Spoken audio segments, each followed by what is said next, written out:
If you want to disable two-factor authentication on your Spotify account, follow these straightforward steps. This process will help you regain access without the extra security layer. Step 1. Log into your account.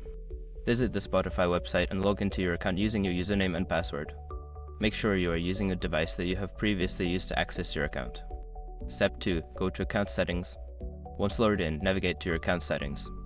You can find this by clicking on your profile picture in the top right corner and selecting Account from the drop-down menu. Step 3. Access Security Settings. In the Account Settings menu, look for the Security section.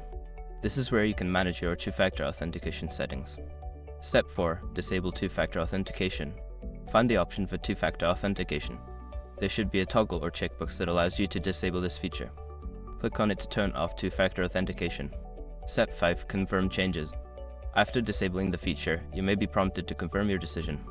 Follow any on-screen instructions to finalize the changes and ensure that two-factor authentication is fully turned off. By following these steps, you should successfully disable two-factor authentication on your Spotify account. If you encounter any issues, consider reaching out to Spotify support for assistance.